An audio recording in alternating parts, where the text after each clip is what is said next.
ಸಂಸ್ಕೃತದಲ್ಲಿ ಒಂದು ಸುಭಾಷಿತ ಇದೆ. ಜೀವನದಲ್ಲಿ ಭಯ ಇಲ್ಲದೆ ಇರಬೇಕು ಅಂತಂದರೆ ಏನು ಮಾಡಬೇಕು, ಯಾರಿಗೆ ಭಯ ಇಲ್ಲ ಅದನ್ನು ನೋಡೋಣಂತೆ ಅಂತ ಭರ್ತೃಹರಿ ಶತಕತ್ರಯದಲ್ಲಿ ಒಂದು ಶ್ಲೋಕ ತುಂಬ ಚೆನ್ನಾಗಿದೆ. ಯಾರಿಗೆ ಭಯ ಇಲ್ಲ, ಎಲ್ಲರಿಗೂ ಕೂಡ ಭಯ ಈ ಪ್ರಪಂಚದಲ್ಲಿ ಇದ್ದೇ ಇದೆ ಅಂತ ಹೇಳಿ ಹೇಳ್ತಾನೆ ಅವನು. ಹೇಗೆ? ಭೋಗೇ ರೋಗ ಭಯಂ. ಭೋಗ, ನಾವು ಬೇಕಾದಷ್ಟು ರುಚಿಯಾಗಿ ನಮ್ಗೆ ಬೇಕಾಗಿರೋದು ತಿನ್ಕೊಳ್ಳೋಣ, ಮಾಡೋಣ, ಅನುಭವಿಸೋಣ ಅಂದರೆ ರೋಗ ಭಯಂ. ಏನೇನೋ ಕೈ ಸಿದ್ದಿದ್ದು ಹೆಂಗಂತಂದರೆ ರೋಗದ ಭಯ ಇರುತ್ತೆ. ಭೋಗೇ ರೋಗ ಭಯಂ. ಕುಲೇ ಚ್ಯುತಿ ಭಯಂ. ಒಂದು ಒಳ್ಳೆ ದೊಡ್ಡ ವಂಶದಲ್ಲಿ ನಾನು ಹುಟ್ಟಿದ್ದೀನಿ ಅಂತಂದರೆ ಅಂಥ ಸತ್ಕುಲ ಪ್ರಸೂತನಾಗಿ ಸಣ್ಣ ಪುಟ್ಟ ತಪ್ಪು ಮಾಡೋಂಗಿಲ್ಲ. ಅಂಥ ವಂಶದಲ್ಲಿ ಹುಟ್ಟಿ ಇಂಥ ತಪ್ಪು ಮಾಡ್ತೀಯ ಅಂಥೇಳಿ ಚ್ಯುತಿ ಭಯಂ, ಕುಟುಂಬದಿಂದ ಹೊರಗೆ ಹಾಕುವಂತಹ ಭಯ ಇರುತ್ತೆ. ಇನ್ನು ಅದೇ ಥರ ಪಟ್ಟೆಗಳು ಕೊಡ್ತಾನೆ. ಸೌಂದರ್ಯ ಇತ್ತು ಅಂದರೆ ಒಳ್ಳೆ ನೋಡ್ಲಿಕ್ಕೆ ತುಂಬ ಚೆನ್ನಾಗಿದ್ದಾರೆ, ಸಂತೋಷ ಪಡೋಣ ಅಂತಂದರೆ ರೂಪೇ ಜರಾಯ ಭಯಂ. ವಯಸ್ಸಾಗುತ್ತೆ ಅನ್ನೋ ಭಯ. ಅವ್ರ ಒಂದು ಕೂದಲು ಬಿಳಿ ಆಗೋಯ್ತು ಅಂದರೆ ಚಿಂತೆ ಆಗೋಗ್ಬಿಡುತ್ತೆ, ಆ ಭಯ ಇರುತ್ತೆ. ಸರಿ, ಎಲ್ಲನೂ ಪಟ್ಟಿ ಕೊಟ್ಟು ಕೊನೆ ಏನು ಹೇಳ್ತಾರೆ ಅಂದರೆ, ಏನೂ ಬೇಡಪ್ಪ, ಶಾಸ್ತ್ರ ಓದ್ಕೊಂಡು ನೆಮ್ಮದಿಯಾಗಿ ಅಧ್ಯಯನ ಮಾಡ್ಕೊಂಡು ಇದ್ಬಿಡೋಣ ಸಾಕು ಅಂತಂದರೆ ಅವ್ರಿಗೂ ಚಿಂತೆ ಇರುತ್ತೆ. ವಾದಿ ಭಯಂ. ವಾದಿಗಳು ಬಂದು ಇದು ಹೆಂಗೆ ಸರಿ ಸಮರ್ಥನೆ ಮಾಡು ಅಂತ ಹೇಳ್ತಾರೆ, ಅವ್ರಿಗೂ ಭಯ ಇರುತ್ತೆ. ಸರ್ವಂ ವಸ್ತು ಭಯಾನ್ವಿತಂ ಭುವಿ ನೃಣಾಂ. ಪ್ರಪಂಚದಲ್ಲಿ ಭಯ ಇಲ್ಲದೇ ಇರುವಂತಹ ಪದಾರ್ಥವೇ ಇಲ್ಲ, ಒಂದೇ ಒಂದಿದೆ. ಯಾವುದು ಅಂದರೆ ವೈರಾಗ್ಯಮೇವಾ ಭಯಂ. ಯಾರು ವಿರಕ್ತನಾಗಿರುತ್ತಾನೋ ಅವನು ಯಾವುದರಿಂದನೂ ಭಯ ಇಲ್ಲೇ ಇಲ್ಲ, ಯಾರ ಭಯನೂ ಇರೋದಿಲ್ಲ. ಅದಕ್ಕೆ ನಮ್ಗೆ ಉದಾಹರಣೆಗಳು ಸಿಗುತ್ತೆ. ಜಡಭರತರು, ಅವರು ಯಾವ ರಹುಗಣ ರಾಜ ಆದರಣಿ ಯಾರಾದರಣಿ ಯಾವ ಭಯವೂ ಇಲ್ಲದೆ ಚಿಂತೆ ಇಲ್ಲದೆ ಆರಾಮಾಗಿರ್ತಾರೆ. ಹಾಗಾಗಿ ತೃಪ್ತಿ, ವೈರಾಗ್ಯ, ಈ ತೃಪ್ತಿ ಎಲ್ಲ ಜೊತೆಗೇ ಇರೋವಂಥದ್ದು. ಯಾವನಿಗೆ ವೈರಾಗ್ಯ ಇರುತ್ತೋ ಅವನಿಗೆ ಅಲ್ಪ ತೃಪ್ತಿ ಬಂದುಬಿಡುತ್ತೆ. ಅದು ಮಾತ್ರ ನಿಜವಾಗಲೂ ಜೀವನದಲ್ಲಿ ಸಂತೋಷವನ್ನು, ಆನಂದವನ್ನು ನಮಗೆ ಕೊಡುತ್ತೆ. ಯಾಕೆ ಅಂತಂದರೆ ನಮಗೆ ಯಾವುದನ್ನು ನಾವು ಸುಖ ಸಾಮಗ್ರಿ ಅಂತ ಅಂದ್ಕೊಂಡಿದ್ದೀವೋ ಇದು ಯಾವುದೂ ಶಾಶ್ವತ ಅಲ್ಲ.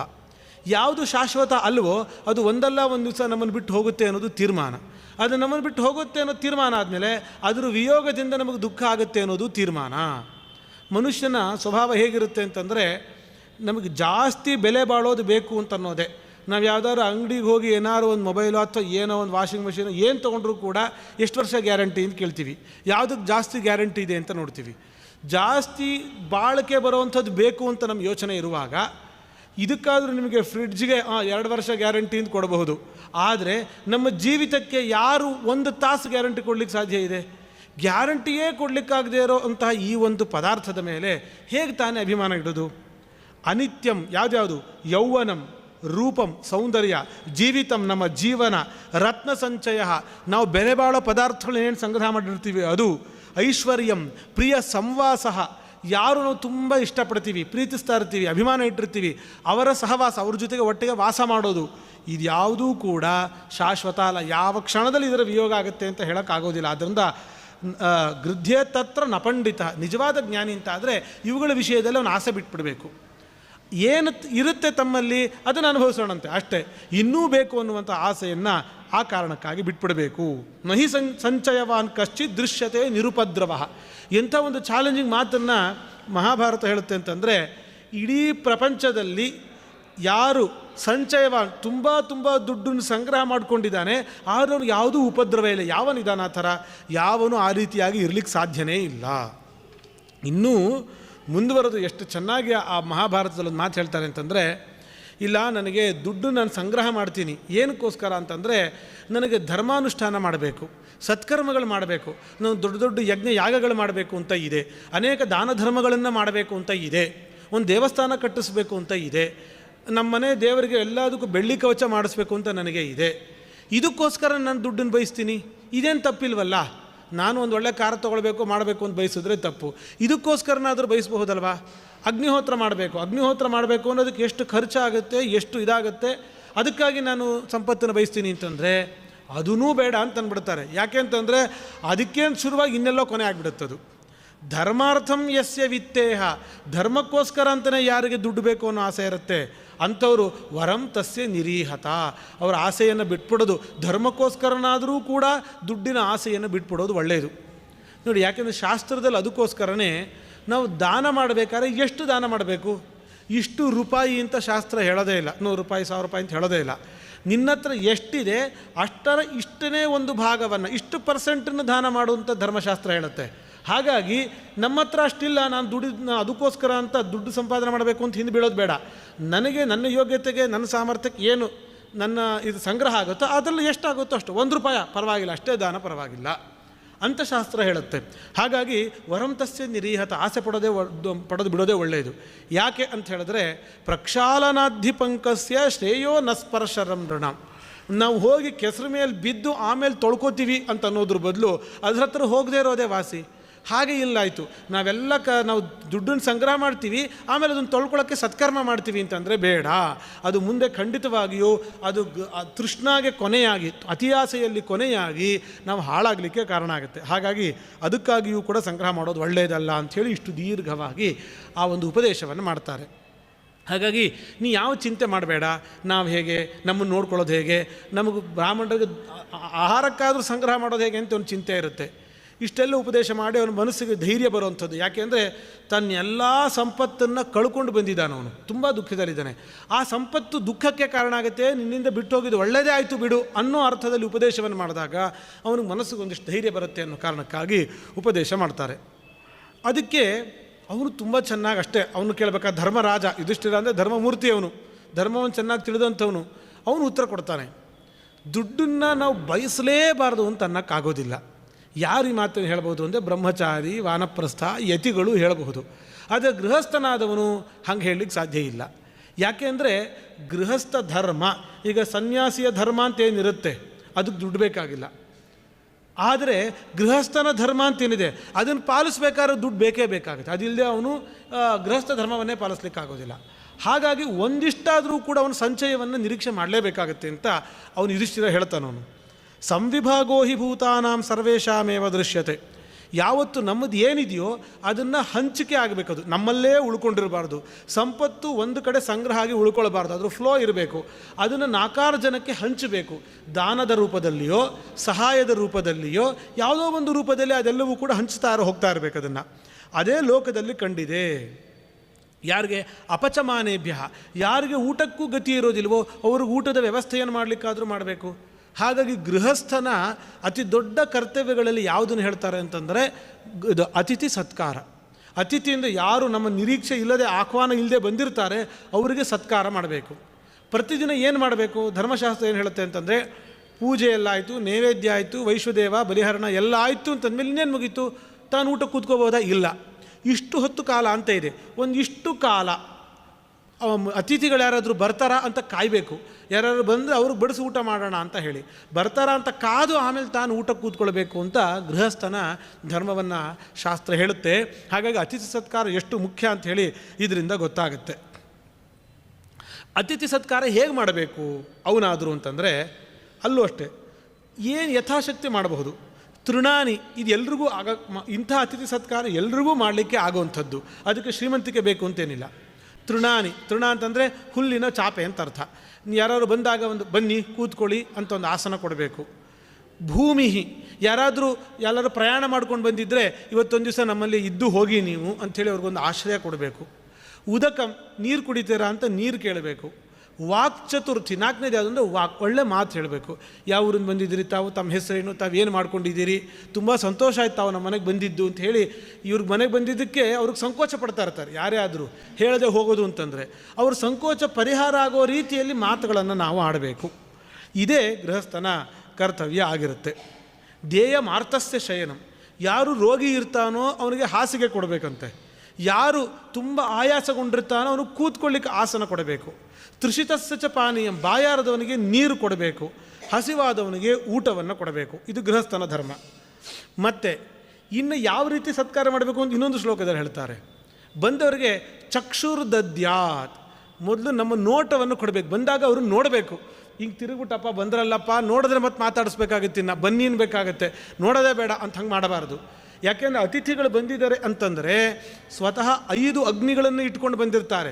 ಯಸ್ಯ ಅತಿಥಿರ ಬ್ರಾಹ್ಮಣ, ಇದು ನಚಿಕೇತ ಉಪಾಖ್ಯಾನದಲ್ಲಿ ನಾವು ಕಾಟಕೋಪನಿಷತ್ತಿನಲ್ಲಿ ಕೇಳ್ತೀವಿ. ಒಬ್ಬ ಬ್ರಾಹ್ಮಣ ಅತಿಥಿ ಬಂದ ಅಂದರೆ 5 ಅಗ್ನಿಯನ್ನು ಇಟ್ಕೊಂಡು ಬಂದಿರ್ತಾನೆ. ಆ ಸತ್ಕಾರ ಮಾಡಲಿಲ್ಲ ಅಂದರೆ ಆ ಅಗ್ನಿ ಅವನ ಮನೆಯನ್ನು ಸುಟ್ಟು ಹೋಗುತ್ತೆ ಅಂತ ಹೇಳಿ ಹೇಳ್ತಾರೆ. ಹಾಗಾಗಿ ಮೊದಲು ದೃಷ್ಟಿ, ಮೊದಲು ನೋಡಬೇಕು, ಒಳ್ಳೆ ಪ್ರೀತಿಯ ಕಣ್ಣಿಂದ ನೋಡಬೇಕು ಅವ್ರನ್ನ. ಚಕ್ಷುರ್ದದ್ಯಾತ್, ಮನೋದದ್ಯಾತ್, ಮನಸ್ಸನ್ನು ಕೊಡೋದು ಅಂತಂದರೆ ಮನಸ್ಸಿನಲ್ಲಿ ಅಯ್ಯಪ್ಪ ಬಂದ್ರಲ್ಲ ಅಂತ ಬೈಕೊಂಡು ಬನ್ನಿ ಬನ್ನಿ ಅಂತ ಹೇಳೋದಲ್ಲ. ಮನಸ್ಸಿನಿಂದಲೂ ಸಂತೋಷ ಪಡಬೇಕು. ಬಂದ್ರಲ್ಲಪ್ಪ ಅತಿಥಿಗಳು ಬಂದು ಅಂದರೆ ದೇವರು ಬಂದ, ನಂಗೆ ಒಂದು ಒಳ್ಳೆ ದೇವರ ಪೂಜೆಗೆ ಅವಕಾಶ ಆಯಿತು ಅಂತ ಭಾವಿಸಬೇಕು.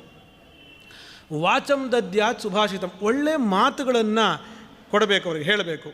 ಉತ್ಥಾಯ ಚಾಸನಂ ದದ್ಯಾತ್, ಆಸನ ಕೊಡಬೇಕು ಅಂದರೆ ನಾವು ಬನ್ನಿ ಬನ್ನಿ ಇಲ್ಲೇ ಕೂತ್ಕೊಳ್ಳಿ ಅಂತ ಹಿಂಗೆ ತೋರಿಸೋದಲ್ಲ. ಉತ್ಥಾಯ, ಯಾವತ್ತು ಅತಿಥಿಗಳು ಬಂದಾಗ ಎದ್ದು ಒಂದೆರಡು ಹೆಜ್ಜೆ ಮುಂದೆ ನಾವೇ ಹೋಗಬೇಕು. ಅಭ್ಯುತ್ಥಾನ ಅಂತಂದರೆ ಮುಂದೆ ಹೋಗಬೇಕು ಅಂತ ಅರ್ಥ. ಹೋಗಿ ಬಾಗಿಲು ತನಕ ಹೋಗಿ ಕರ್ಕೊಂಬರಬೇಕು, ಅವ್ರನ್ನ ಕಳಿಸುವಾಗ ಬಾಗಿಲು ತನಕ ಹೋಗಿ ಕಳಿಸ್ಬೇಕು. ಹಾಗೆ ಕೂತಲ್ಲೇ ಇದು ಮಾಡೋದಲ್ಲ. ಅದನ್ನು ಹೇಳ್ತಾರೆ ಪ್ರತ್ಯುತ್ತಾಯ ಅಭಿಗಮನಂ, ಎದ್ದು ಮುಂದೆ ಹೋಗಿ ಅವರಿಗೆ ಸತ್ಕಾರ ಮಾಡಬೇಕು. ಏಷ ಧರ್ಮ ಸನಾತನ, ಇದೊಂದು ಸನಾತನವಾದ ಧರ್ಮ.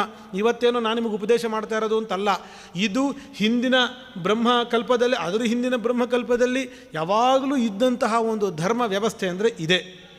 ಹಾಗಾಗಿ ಈ ಥರ ಎಲ್ಲ ನೋಡ್ಕೊಳ್ಬೇಕು. ಪುತ್ರ, ದಾರ, ಭೃತ್ಯ, ನಮ್ಮ ಮಕ್ಕಳು, ಹೆಂಡತಿಯರು, ಭೃತ್ಯರು ಇರ್ತಾರೆ, ಸಂಬಂಧಿಕಗಳು ಇರ್ತಾರೆ, ಬಾಂಧವರು ಇರ್ತಾರೆ. ಅವರೆಲ್ಲರಿಗೂ ಕೂಡ ಅವರ ಕಷ್ಟಗಳಲ್ಲಿ ನಾವು ಭಾಗಿಯಾಗಬೇಕಾಗುತ್ತೆ. ಅವ್ರಿಗೆ ಬೇಕಾಗಿರೋದನ್ನು ಕೂಡ ಗೃಹಸ್ಥನಾಗಿರುವಂಥವನು ಕೊಡಲೇಬೇಕಾಗಿರುತ್ತೆ. ಯಾವತ್ತೂ ಕೂಡ ಗೃಹಸ್ಥ ತನ್ನ ಮನೆಯಲ್ಲಿ ನನಗೊಬ್ಬನಿಗೋಸ್ಕರ ಅಂತ ಅಡುಗೆಯನ್ನು ಬೇಯಿಸಲೇಬಾರ್ದು. ಅತಿಥಿಗಳು ಬರ್ತಾರೆ ಅಂತ ಅಂದ್ಕೊಂಡು ಅದಕ್ಕಾದ್ರೂ ಒಂದಿಷ್ಟು ಬೇಯಿಸಿರಬೇಕು. ಆತ್ಮಾರ್ಥಂ ಪಾಚಯೇನ್ನಾನ್ನಂ ನವೃಥಾಘಾತಯೇತ್ ಪಶೂನ್, ಕಾರಣ ಇಲ್ಲದೆ ಪಶುಗಳಿಗೆ ಹಿಂಸೆಯನ್ನು ಕೊಡಬಾರ್ದು ಅಂತ ಹೇಳಿ, ಹೀಗೆ ಯಾವತ್ತು ತನಗಾಗಿ ಮಾತ್ರ ಏನೂ ಮಾಡ್ಕೊಳ್ಬಾರ್ದು. ಮತ್ತು ಯಾವ ಥರ ಊಟ ಮಾಡಬೇಕು ಅಂದರೆ ವಿಘಸಾಶಿ ಮತ್ತು ಅಮೃತಾಶಿ ಆಗಿರಬೇಕು. ವಿಘಸಾಶಿ ಅಮೃತ ಭೋಜನ, ವಿಘಸವನ್ನು ಊಟ ಮಾಡಬೇಕು, ಅಮೃತವನ್ನು ಊಟ ಮಾಡಬೇಕು.